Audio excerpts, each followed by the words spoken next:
مساكم الله بالخير. اليوم عندنا نبي نسوي طبقين معدس وصينية دياي بالفرن، أو دياية بالفرن. أوكي. معدس مقادير أو المكونات: عيش 3 أكواب، كوب عدس يعني 1 إلى 3. أوكي. طماط طماطم مقصصة، بصلة صغيرة، و4 فصوص ثوم. بهاراتنا: لومي أسود، كمون، فلفل أسود، هيل، مكعبين ماقي دياي، وملح. طبعا شوية زيت. نبلش المعدس. أول شيء حاطين هنا تقريبا 3-4 أكفاش زيت. أوكي. نجيب بهاراتنا نحطها،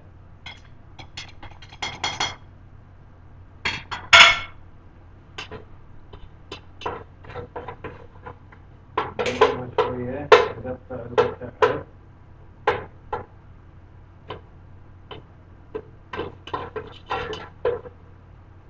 نجيب البصل، الثوم والطماط،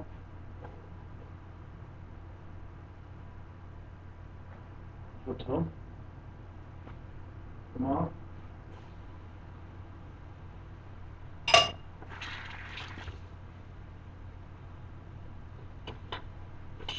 نقلب شغلنا هذا كله.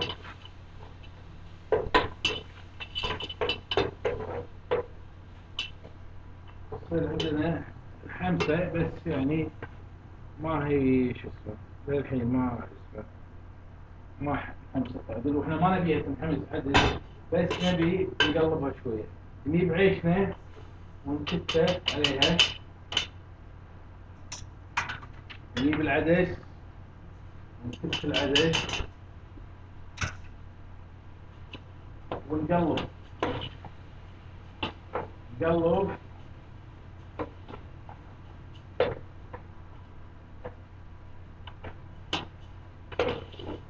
نقلبها تمام عدل.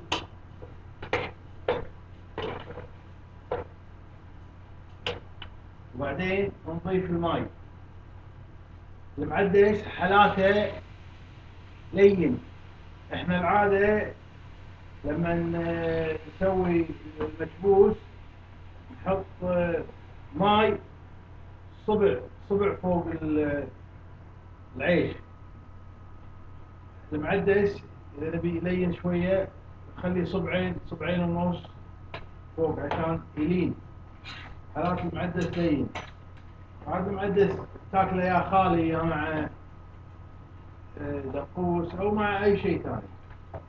المهم حطينا احنا الحين ونخليه يطبخ على راحته، ونجهز ديايتنا. دياية بالفرن مشوية بالبقسماط. مكونات: نص كوب بقسماط. بهاراتنا: كمون، فلفل أسود، بصل ناعم، ثوم ناعم، سيزن أول، هاي بهارات مخلوطة أمريكية، معاها ملح، فلفل أحمر، لومي أسود. نحط أول شيء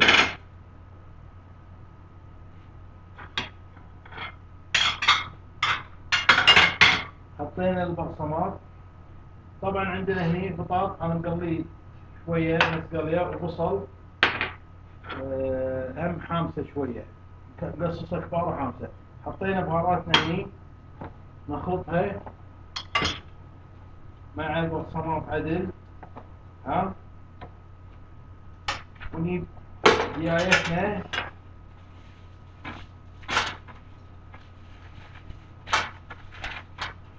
ونحط فيها كل مكان، تحت فوق، نحط يعني بالزايدة.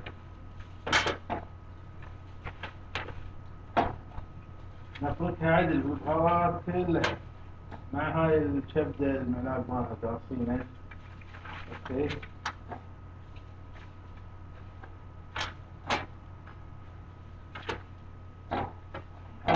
البهارات هذه كلها اللي حطيناها عليها.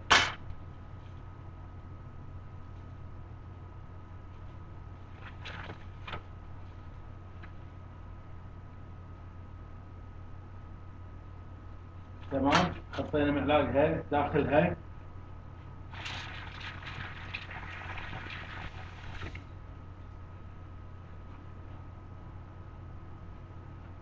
بنحطها بالفرن لمدة، أنا هاي دقايق عودة شوية، نص ساعة. وبعدين أزينها، أحط عليها البطاط مالي، البطاط، لأن البطاط نص نضيف. يعني ليش قال لي بس عشان ياخذ شوية زيت. نفس الشيء البصل عشان ياخذ شوية زيت. ما أحطه الحين، إذا حطيته الحين يحترق يذوب. أخلي دقايق أول شيء تستوي نص 3/4 سوية، بعدين أحط شغلي عليها. وعليكم بالعافية. هاي عيشنا، شولتنا ما شبت أو طفت ليش فيها.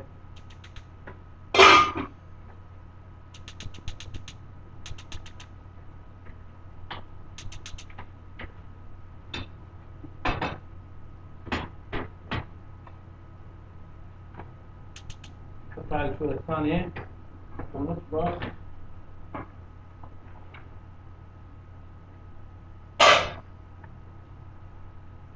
لاحظوا ان الماي عندي زيادة. شلون بين انه زيادة؟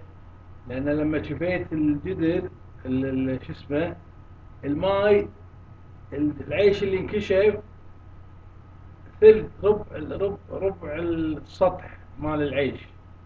حق المكبوس لما تنشله كذي زاوية 45 يروح على النص، على النص. اوكي الحين ما اقدر، اذا رحت على النص يطلع ينكت برا. اوكي. ف طبعا هو حسب قياس حجم الجدر، بس يعني هذا المقياس. اذا رحت بزاوية تقريبا 45 وهي زاوية 30 شي ميلان، شوف العيش عندي ربع الجدر، ربع سطح الجدر راح، ما راح نص. اذا راح النص يصير بزاوية اكبر. انا عارف. المهم احنا نمشي على الصبع وصبعين. يعطيكم الف عافية، وبالهنا والشفا.